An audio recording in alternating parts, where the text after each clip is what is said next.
calendar to tell time using days, weeks, months, and years. Thinking about a calendar, you can use a calendar to figure out what today's date is, or what the date is going to be 1 week from today. We use a calendar to find this information. A calendar is a chart that shows days, weeks, months, and years in the order that they happen. The first month of the year is January, so a calendar will start in January and it goes all the way through December because December is the last month of the year. This is a calendar for the month of April. When we look at this calendar, we can find today's date. Today's date is April 7th. When we think about a week on the calendar, we know that there are 7 days in 1 week. So if today is the 7th, we can figure out what day it will be in 1 week, or what date it will be in 1 week, because we can count forward 7 days. So we would, starting on today, we would count 1, 2, 3, 4, 5, 6, 7 days. So in 1 week, what date would it be? It would be April 14th. How many days are in this month? Well, when you look at this calendar, you can tell that it starts on a 1 and it ends on 30. So there are 30 days in April. Every month has either 30 or 31 days except for February. February only has 28 days unless it's a leap year, and then it has 29 days. February is pretty tricky. Look at tomorrow, April 15th. What will the date be in... No, that isn't tomorrow. Well, anyway, look at April 15th. What will the date be in 2 days? If we look at April 15th, which is right here, even though it's not tomorrow, we can see that in 2 days, what will the date be? That means what will the number be?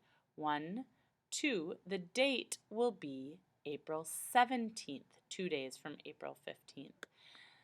How about in 2 weeks? So let's start on April 15th, and we're going to count in 2 weeks. Now remember, there are 7 days in 1 week, so that would mean 7 plus 7 is 14. So if we start on the 15th and we count 14 days ahead, we will find out how many days there are, or what date it will be in 2 weeks. So 1, 2, 3, 4, 5, 6, 7, 8, 9, 10, 11, 12, 13, 14. You can see that it'll be the 29th, 2 weeks from the 15th. Another way to do that is to just count down 1, 2 in the Tuesday column, because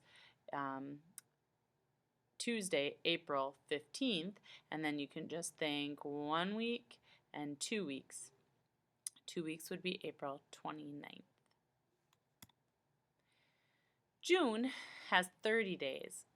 The last day of June is a Monday. Do you see that? Here's the 30th of June. It is a Monday.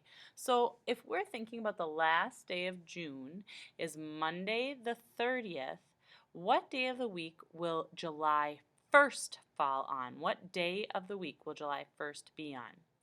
This is a tricky thing. A lot of people want to start the 1st on a Sunday or a Monday. But since the 30th is on a Monday, the 1st just goes on the next available day on the calendar, which would be a Tuesday. So the 1st of the next month happens right here. So the 1st of July will be a Tuesday. It will be Tuesday, July 1st, 2014. Let's think about this problem. Mrs. Wolf arrives in Portland on June 11th. Okay, so here that date is right here, June 11th. She stays for 1 week. That means I'm going to stay for 7 days. On what day will I leave Portland? I arrive on June 11th.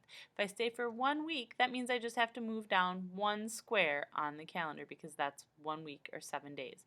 Wednesday to the next Wednesday is 1 week.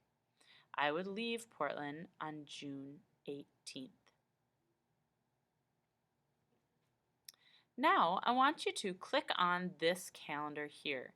You're going to listen and learn more about calendars, then try making one yourself.